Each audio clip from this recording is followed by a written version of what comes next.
My video guide is dedicated to help you get rid of the malicious pop-ups by the site navigatebuddy.com. Navigatebuddy.com is a dangerous site that may unexpectedly attack Google Chrome and other browsers. Navigatebuddy.com tries to make you basically download and install certain potentially unwanted applications in the form of junk browser extensions. So if you see these pop-ups by the site navigatebuddy.com, do not trust these fake alerts. They are absolutely deceptive, so you need to leave this page. Also, in order to make sure that your computer is free of other threats, I recommend you to research the system with Combo Cleaner. Go to the website combocleaner.com. So download the application, install the software, and once it gets successfully installed, start investigating your system in order to effectively detect and eliminate other infections from your device.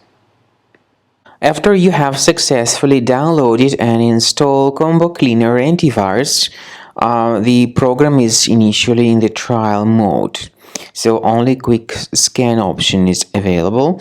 By the way, I forgot to mention that Combo Cleaner is available for Windows computers, for Mac computers, and for Android devices too. This information is clearly seen on the official website, which is combocleaner.com.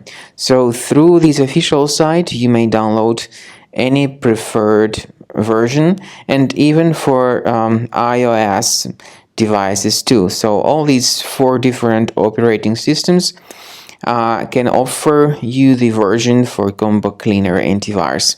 So you need to click on this Start Scan button, and the program will begin researching and investigating your computer. First of all, the software will update its anti-malware database, which is definitely essential for proper detection and removal of any malware. So don't skip the update procedure. Wait until the scanning has been successfully accomplished. At the end of the scan, you will see the summary of threats, and we recommend upgrading to Premium, and you can request trial. Combo Cleaner will help you to remove all these threats automatically and keep your system free of other threats in the future.